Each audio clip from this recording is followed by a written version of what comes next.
ಕರ್ನಾಟಕ ಕಾವಲು ಪಡೆ ವತಿಯಿಂದ ಇಂದು ಕಾರ್ಗಿಲ್ ವಿಜಯೋತ್ಸವ ಆಚರಣೆ. ಗುಂಡ್ಲುಪೇಟೆ ಪಟ್ಟಣದ ಪುರಸಭೆಯ ಆವರಣದಲ್ಲಿ ಗಾಂಧಿ ಪ್ರತಿಮೆಗೆ ಮಾಲಾರ್ಪಣೆ ಮಾಡುವ ಮೂಲಕ ಕಾರ್ಗಿಲ್ ವಿಜಯೋತ್ಸವ ಆಚರಿಸಲಾಯಿತು.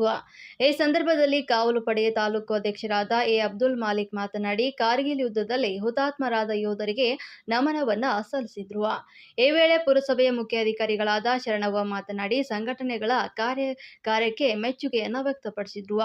ಯುವ ವಿಜ್ಞಾನಿ ಡಾ. ನವೀನ್ ಮೌರ್ಯ ಮಾತನಾಡಿ, ಕಾರ್ಗಿಲ್ ಬಗ್ಗೆ ಹಲವು ವಿಚಾರಗಳನ್ನು ತಿಳಿಸಿದರು.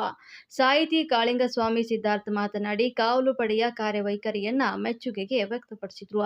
ಕನ್ನಡ ಪರ ಹಿರಿಯ ಹೋರಾಟಗಾರರಾದ ಬ್ರಹ್ಮಾನಂದ ಮಾತನಾಡಿ, ವೀರ ಯೋಧರ ಬಗ್ಗೆ ಮೆಚ್ಚುಗೆ ವ್ಯಕ್ತಪಡಿಸಿದರು. ಈ ವೇಳೆ ಚಾಮರಾಜನಗರ ಜಿಲ್ಲಾ ಕಾರ್ಯಾಧ್ಯಕ್ಷರಾದ ಅಬ್ದುಲ್ ರಶೀದ್, ತಾಲೂಕು ಗೌರವ ಅಧ್ಯಕ್ಷರಾದ ರಾಮೇಗೌಡ, ತಾಲೂಕು ಸಂಚಾಲಕರಾದ ಕುಂಜುಟಿ, ಟೌನ್ ಉಪಾಧ್ಯಕ್ಷರಾದ ಸಾದಿಕ್ ಪಾಷ್ ಮತ್ತು ಟೌನ್ ಸಂಚಾಲಕರಾದ ಮಿಮಿಕ್ರಿ ರಾಜು, ಡ್ಯಾನ್ಸರ್ ಪವನ್ ತೊಂಡವಾಡಿ ಮತ್ತು ಶಿವಯ್ಯ, ಕಂಪ್ಯೂಟರ್ ಮಂಜು, ವಕೀಲರಾದ ರಾಜೇಶ್, ಮನೋಜ್ ಸೇರಿದಂತೆ ಪುರಸಭೆಯ ಸಿಬ್ಬಂದಿ ವರ್ಗದವರು ಈ ಒಂದು ಸಂದರ್ಭದಲ್ಲಿ ಹಾಜರಿದ್ದರು. ಸರ್ವರಿಗೂ ಸಮಪಾಲು ಅಂತ ಹೇಳಿದ್ದಾರೆ. ಹಾಗಾಗಿ ನಾವು ಭಾರತಾಂಬೆಯ ಮಕ್ಕಳಂತೆ ಎದೆ ತಟ್ಟಿ ಹೇಳು ಭಾರತೀಯನೆಂದು, ಗರ್ವದಿಂದ ಬಾಳು ಕನ್ನಡಿಗನೆಂದು ಅಂತ ಹೇಳೋ ಮೂಲಕ ಮತ್ತೊಮ್ಮೆ 26ನೇ ಕಾರ್ಗಿಲ್ ವಿಜಯೋತ್ಸವದ ಶುಭಾಶಯಗಳನ್ನು ತಿಳಿಸ್ತೇನೆ. ಧನ್ಯವಾದಗಳು.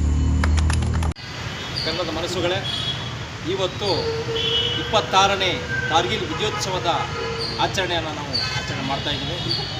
ಈಗೆಲ್ಲ ಗಣ್ಯಮಾನ್ಯರು ಮಾತಾಡಿದ್ದಾರೆ. ಕಾರ್ಗಿಲ್ ಬಗ್ಗೆ ಹಲವು ವಿಚಾರಗಳನ್ನು ಹಂಚಿಕೊಂಡಿದ್ದಾರೆ. ಕಾರ್ಗಿಲ್ ವಿಜಯೋತ್ಸವದ ಶುಭಾಶಯಗಳೊಂದಿಗೆ ಇವತ್ತು ಸುಮಾರು ವರ್ಷಗಳಿಂದ ಹಲವಾರು ಒಂದು ಪರಿಶ್ರಮದಿಂದ 1999ನೇ ಇಸ್ವಿ ಮೇಯಿಂದ ಸ್ಟಾರ್ಟ್ ಆಗಿ ಜುಲೈ 26ಕ್ಕೆ ಅಂತ್ಯವಾಗುತ್ತೆ ಕಾರ್ಗಿಲ್ ವಿಜಯೋತ್ಸವ. ನಮ್ಮ ಸಂಚಾಲಕರು ಹೇಳಿದಾಗೆ 17,000 ಅಡಿ ಎತ್ತರದಲ್ಲಿ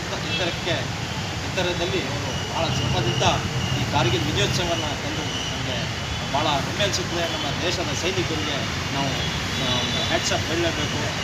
ಎಲ್ಲರ ಒಂದು ಮನಸ್ಸಿನಲ್ಲಿ ನಮ್ಮ ಭಾರತೀಯರಾಗಿ ಎಲ್ಲರೂ ಬದುಕಬೇಕು, ಸೌಹಾರ್ದತೆ, ಸಮಾನತೆಯಿಂದ, ಶಾಂತಿಯಿಂದ, ಸೌಹಾರ್ದ, ಎಲ್ಲರೂ ಸಮಾನರಾಗಿ ಬದುಕಬೇಕು. ಬಾಬಾ ಸಾಹೇಬ್ ಅಂಬೇಡ್ಕರ್ ಹೇಳಿದ್ದಾರೆ, ಸರ್ವರಿಗೂ ಸಮಪಾಲು ಅಂತ ಹೇಳಿದ್ದಾರೆ. ಹಾಗಾಗಿ ನಾವು ಭಾರತಾಂಬೆಯ ಮಕ್ಕಳಂತೆ ಎದೆ ತಟ್ಟಿ ಹೇಳು ಭಾರತೀಯನೆಂದು, ಗರ್ವದಿಂದ ಬಾಳು ಕನ್ನಡಿಗನೆಂದು ಅಂತ ಹೇಳೋ ಮೂಲಕ ಮತ್ತೊಮ್ಮೆ 26ನೇ ಕಾರ್ಗಿಲ್ ವಿಜಯೋತ್ಸವದ ಶುಭಾಶಯವನ್ನು ತಿಳಿಸ್ತೇನೆ. ಧನ್ಯವಾದಗಳು. ಏನು ನಮ್ಮ ದೇಶ ವಿಜಯವನ್ನು ಸಾಧಿಸಿತು ಯುದ್ಧದಲ್ಲಿ, ಆ ಕಾರ್ಗಿಲ್ ಯುದ್ಧದಲ್ಲಿ ಸಾವಿರಾರು ಜನ ನಮ್ಮ ಸೈನಿಕರು ಬರೆದು ನಮಗೆ ಒಂದು ವಾಸ್ತವಿಕತೆ ಎಲ್ಲ ರೀತಿಯ ಅಕ್ಕಿಯನ್ನು ಗುರುತಿಸಲಿಕ್ಕೆ ಪರೋಕ್ಷವಾಗಿ ನಮ್ಮಲ್ಲಿ ಗಡಿಗಳಲ್ಲಿ ನಮ್ಮನ್ನು ಕಾಯ್ತಾ ಇದ್ದಾರೆ.